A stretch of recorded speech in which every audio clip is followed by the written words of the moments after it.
Yeah, so thank you very much for having the opportunity to present the Autark project to you all. Um, the Autark project, which is actually a German abbreviation for more or less automated a reduction of overstimulating contexts. Well, and we are focusing our work on developing assistive technology for autistic people, especially in the workplace environments. And it's related to artificial intelligence in that way that we are using large language models basically to implement those technologies. Well, and I'll try my best to keep up the time really. But before presenting the work, I would quickly share with you who is working on that project because I'm not doing it alone, of course. So I am with my three other colleagues, Christine, Jan, and Meinhard, who are working as associate research associates in this project, and of course the holder of the chair of human-computer interaction at the Dresden University of Technology, so Gerhard. And at this chair, so the chair is called Human Computer Interaction. And so we are focusing our work especially on this interaction part of technology. And it's a part of the Department of Computer Science. So not psychological wise perspective of human computer interaction, but the technical perspective of it. And we are focusing our work on development of inclusive technology. Yeah, so we are focusing on digital accessibility and we are doing multiple projects that are funded by the German Federal Ministry of Labor and Social Affairs. And this Autark project is as well part of this funding. Yes. So what do we do? So autistic tech is the objective, and what is the motivation here? So first of all, our goal is to improve the employment situation of autistic people in the first or general labor market. That's important here. So we are focusing our work on uh, this part of fraction of autistic people who are really able to work in this general labor market. But the employment situation basically in Germany and but across the world is not ideal, or it's really frankly to say it's not ideal because the qualifications of people in the spectrum are very good compared to the employment situation that you can see here. So the reason for this bad employment situation basically is that the working conditions are not ideal for this target user group. And we are trying to implement technology to really tackle the specific challenges that these people have. And the bigger problem that you have when you're trying to develop technology for this specific target user group is that the in-group diversity is very problematic for developing technology that fits this user group, right? So these specific challenges and characteristics that you face when you meet autistic people is very diverse from person to person. But what we are trying to do is we try to break down the problems there. So we see that there are challenges in three categories. So that's basically one, it's the overstimulation, so stress caused by overstimulation. So we are focusing on the control or reduction of stimulus. On one hand, the second part is the social interaction with colleagues, customers, co-workers, your boss, etc. So specifically helping to support the verbal and textual communication. And third part is kind of self-management. So the support by organizing your tasks to prioritize tasks and to facilitate the finding out the right moment where it's the right moment to take a break and to get some energy back. And we are tackling this by working on two topics. The first topic addresses the first two categories of challenges, so more or less the context, so the environment to control stimulus and to support communicating with your coworkers and boss, etc. And the second topic is rather the support of the task fulfillment during your job, especially. So by helping to prioritize your tasks, to manage your day, and to help make breaks in the right moment. So, and before we get into a short overview of the results, I have to mention that we are currently finishing up our project, and that's why it's pretty nice to have this opportunity today to present the results just in a very, very brief, brief manner, of course. But I want to mention some figures that might be interesting here. So, in the last 3 years of the project that we are working on, we conducted 28 studies with almost 170 participants, either self-affected as autistic people, not just employees, but autistic people in general, or by being professionally around people with autism, so experts in this field. Yeah. We, of course, as well used the opportunity to have some work placements during our study for as during this project for 7 trainees which are as well self-affected by autism. And we had the opportunity to involve 58 students in working towards their own ideas and concepts to support autistic people and do this as part of their thesis work, for instance.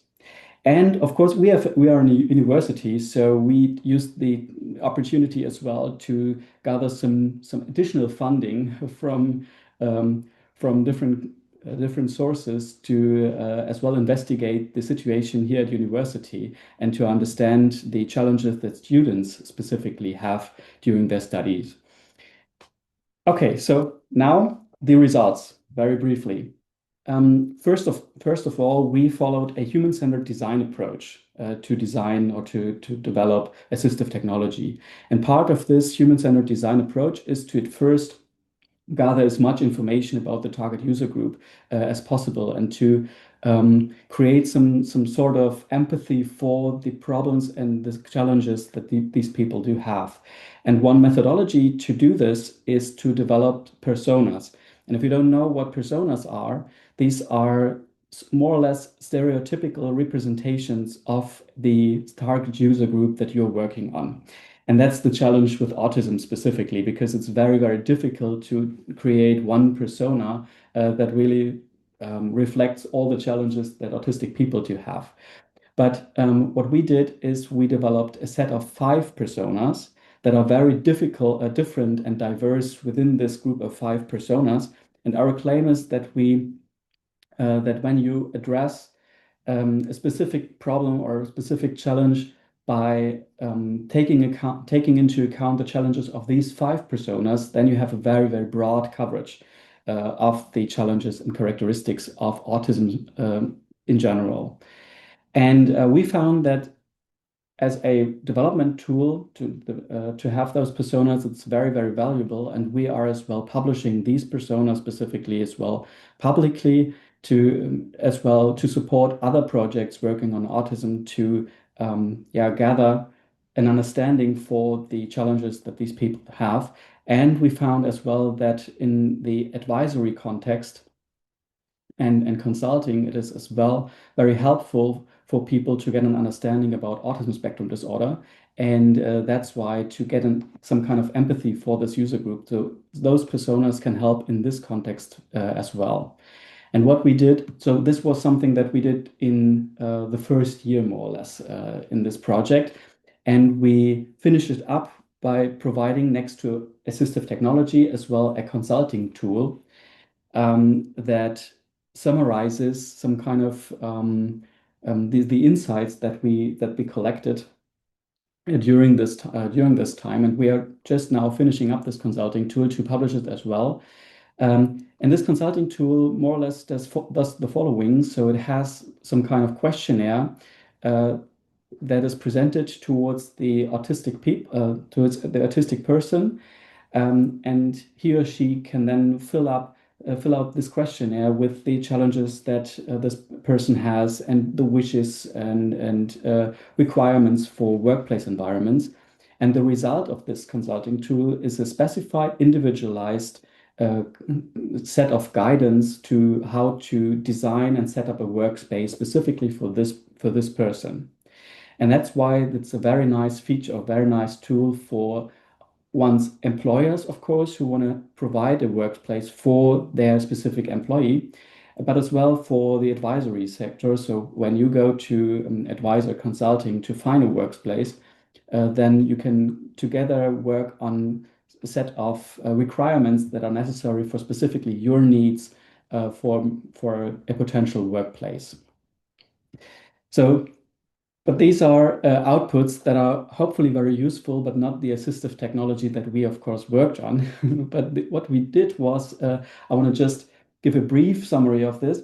So on one hand, we enhanced active noise canceling headphones. So active noise canceling headphones are very, very oftenly used by autistic people to, of course, control the auditive overstimulation and to reduce it and control the auditive environment. But the problem here is that, of course, in office environments, the social interaction is affected by this. And probably when you wear some headphones, this is probably not very well accepted during your colleagues, probably because it's harder to get in contact and get in touch with you during the workday. And that's why we introduced some additional technology that's working with off-the-shelf ANC headphones. So it's a software that you install on your computer that enhances the functionality of your headphones and that allows for activating the microphone within your headphone to react on an activation word. So like from smart speakers that you can trigger with Alexa, Siri or so, you can then have an activation word that's individualized, for instance, your name. Yeah. And when your name is called, then you get an alert, a notification that somebody wants to get in touch with you, or it right away activates the transparency mode within those headphones that you can directly get into touch with your colleagues. And this hopefully increases the social acceptance of this technology and to have those ANC headphones that really helping many autistic people in workplace environments to get along with auditive overstimulation. A second tool addresses the verbal support, the written communication, basically emails that you're exchanging very often. We as well worked on implementing this as well in chat environments. So when you have using your Slack or Telegram, WhatsApp or whatever. But we as well focused on emails as a very common form of communication in workplace environment, of course. And this tool enhances on one hand, the interpretation, so the understanding of emails that are incoming, and supports as well the formulating replies in a very, very well form. But the understanding part, the interpretation part, uses large language models to analyze the text that you have in your email and tries to help you interpret, for instance, metaphors or sayings, or tries to identify potential phrases that might be meant ironic, probably, and not meant literally.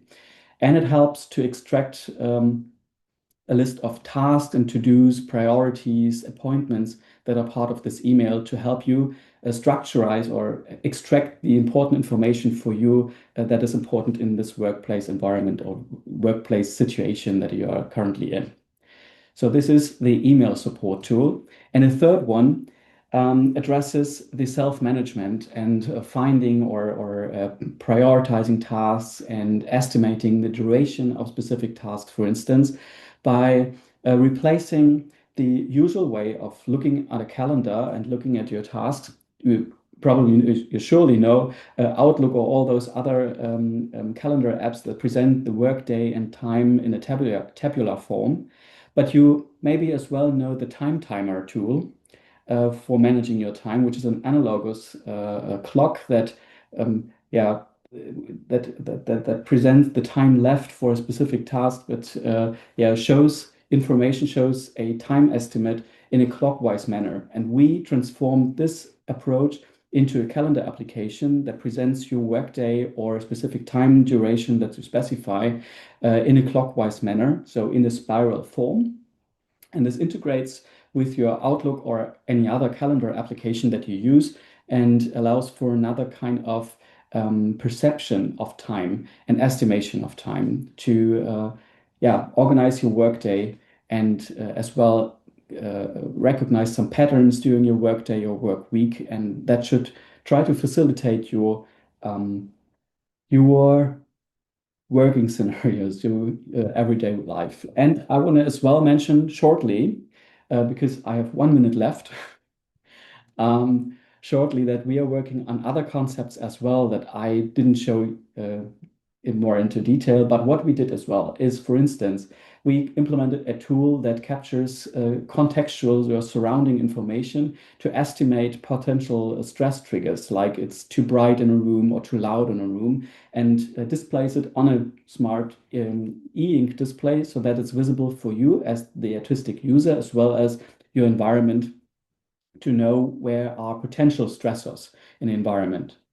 We as well added some features to the spiral clock and agenda hub feature that I just mentioned by adding a tangible device that helps you have some fidgeting capabilities and as well the ability uh, to move that device onto your table around to communicate to your co-workers your current state, for instance, if you're having a break, if you're ready for some social interaction, or if you are in a deep work state, for instance. And it interacts digitally, so it communicates that into the Outlook calendar of the other people. Yeah.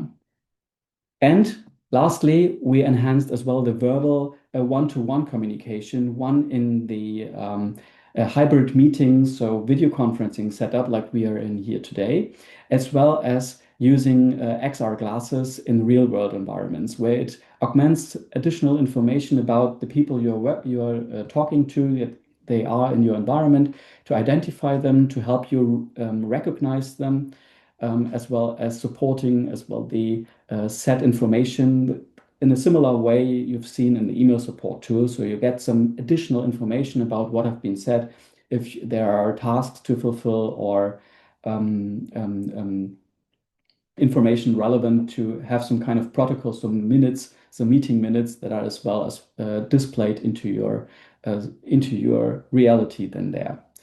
Okay, so thank you very much and for having the opportunity to present this work to you.